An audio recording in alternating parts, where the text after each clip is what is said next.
Today on Carnageville Lane. I'm late. I'm late. I'm late for an important date. I am late. Come on, Bobby. Hurry up. What way now? I'm not sure. That way is a dead end. Go this way. Whoa. Who are you? I'm Normie the Hare.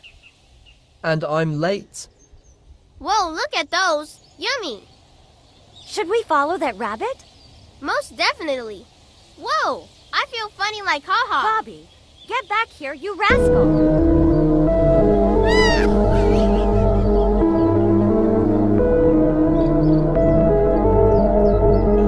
What's so funny, mister?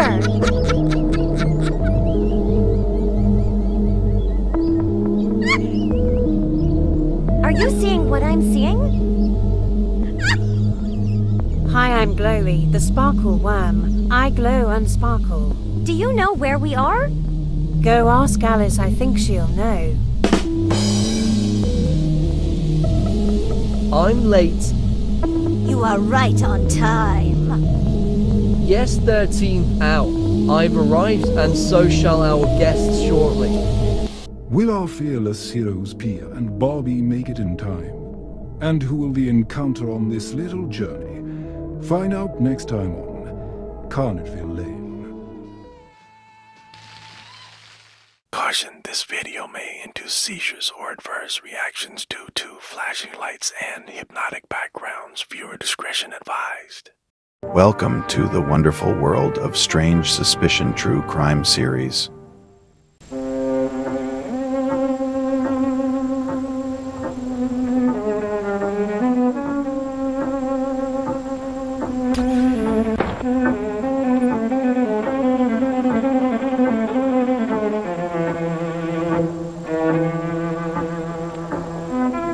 Hey Red Rum crew, welcome back to Strange Suspicion. As always, Bob and I would like to extend our sincerest gratitude for each and every one of you, whether you're Red Rum crew, Sus Gang, Strange Syndicate, or a visitor to this channel. We would like to just extend our sincerest gratitude for your time, your comments, your chat, and also your perspective.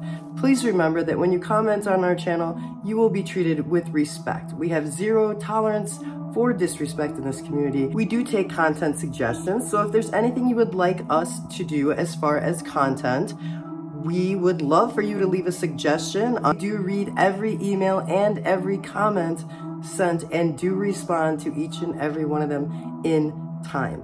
Some of you have let us know that, hey, you know what, I ordered some merch, no problem, but it hasn't gotten here yet. Well, we have heard from Cyborg Mama that she did receive her hoodie. She was very, very, very impressed with the quality, guys. She said you do get what you pay for, and it is amazing quality. So we look forward to sharing that picture with you guys in the community as soon as she sends us that picture.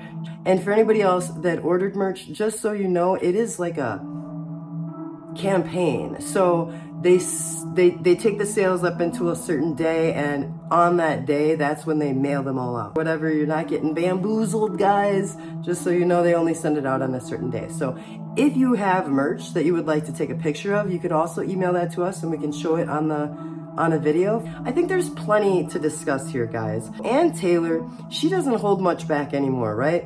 And I'm not sure if she's just tired of waiting or if she just is slowly becoming accustomed and familiar with the evidence that she's been given. She's only one person, and she waited so long for all this evidence. Now that it's all accumulating, I wonder if she's discovering things gradually. I'm not sure if Ann Taylor's just tired of getting jerked around. As she becomes more familiar and gets more evidence, and she's able to review it as she finds more time, because there's so much of this evidence, as she gets more time to review it, and Ann Taylor gets all this evidence presented to her, and she starts discovering more and more things, I think she starts to understand like the intensity of the situation. She should probably be able to finish his education and live his life and do the things he wants to do, rather than just sitting in jail waiting for everybody to get their shit together. Look, okay, I know I sound delusional, but it's true. You know, I've heard this story before. We're gonna have to take the alley.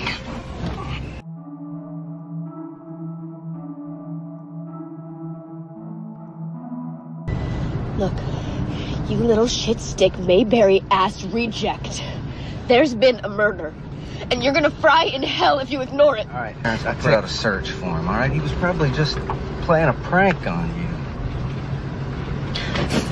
But it all seems just like kind of like a setup. Kind of like he's just like put in place because there's somebody important who did this and they do not want this person to be incarcerated. But don't ask me, you know what? I'm a clown. I say what I want because I'm a freaking clown. Allegedly.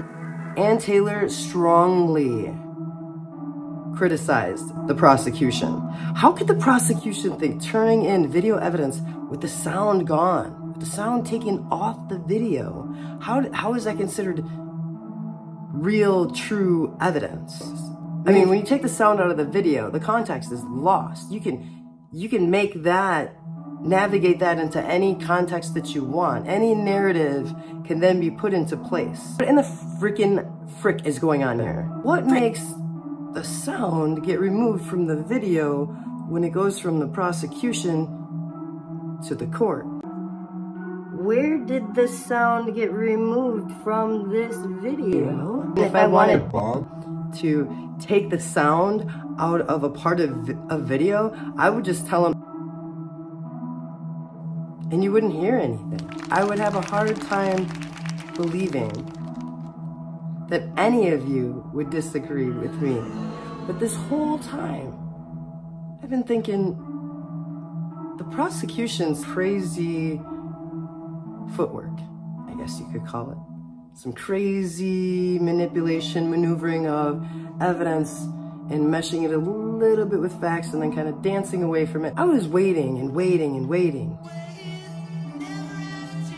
And then when Ann Taylor finally spoke up, ain't gonna fly here, ain't gonna fly. When she did that,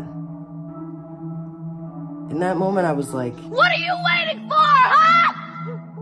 What are you waiting for?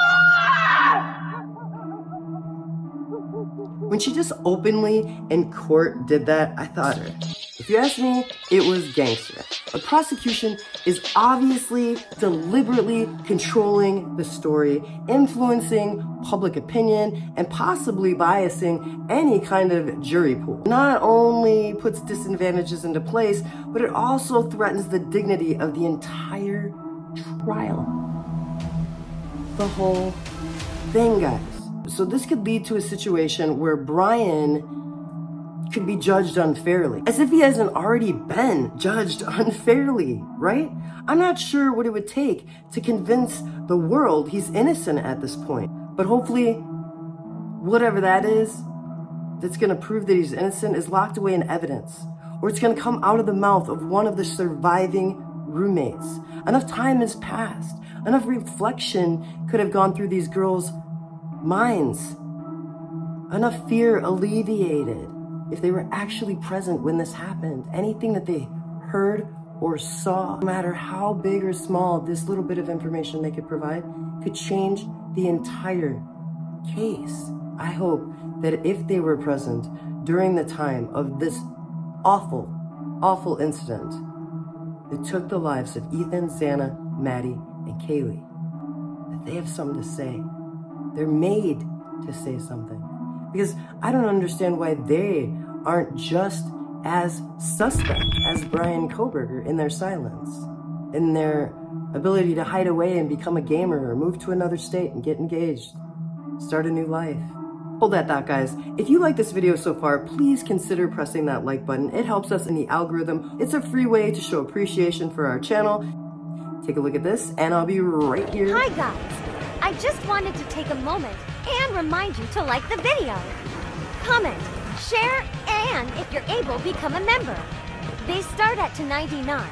If that's not your thing, I also have Cashapp and Venmo. Bobby and I thank you from the bottom of our hearts. Your support goes a long way.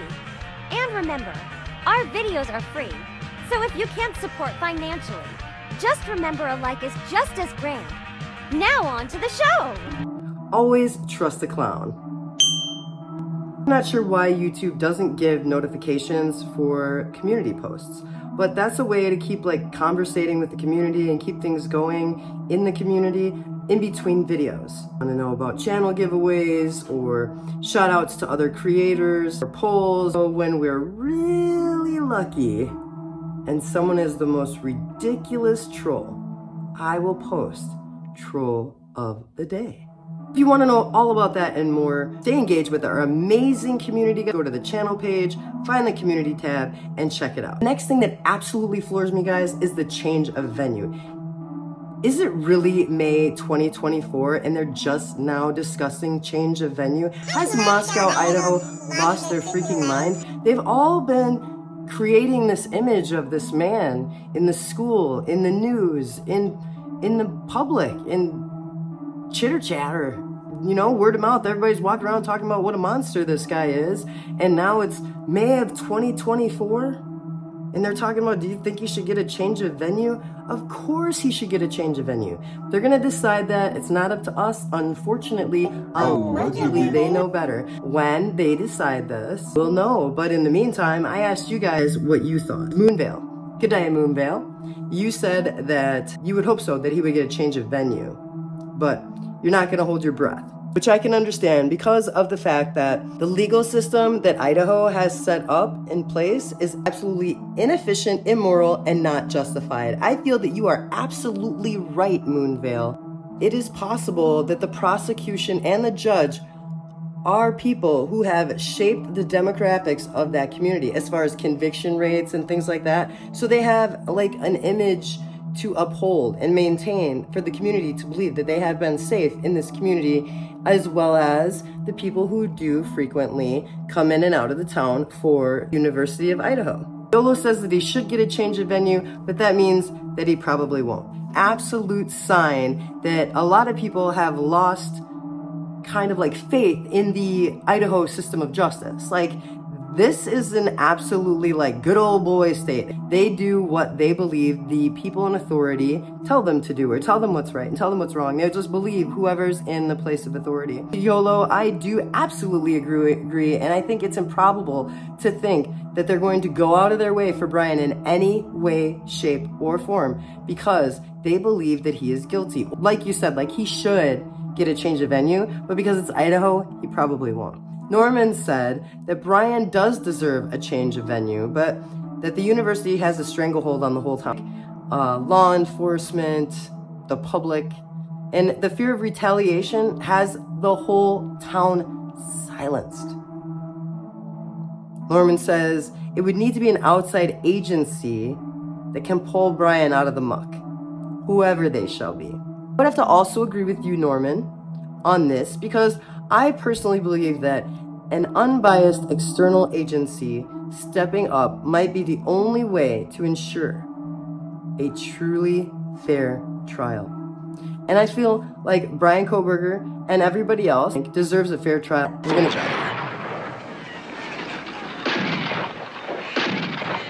Well, you're gonna look awfully silly with that knife sticking up your ass. You still here? No. No, I was just going. We actually like to keep the time at 420. We do fluctuate time zone spontaneously. Sometimes we'll have a request from somebody who wants to watch us at their time zone at 420, and we will accommodate Mondays, Thursdays, and Saturdays. So guys, we covered a lot today, and I really want to tell you guys again that we appreciate each and every single one of you. We need you to keep up on the community posts so we can know if we're doing a good job. We can know if there's any other case that you want us to discuss, because we have no problem discussing other cases. Bring them on, guys. We would love to talk about numerous topics instead of just one topic. We're trying to step towards you and give you the content that you want to receive and just give it to you the best that we can. Please join us on Saturday at 420 and do your best to be kind to one another in the comments. And remember,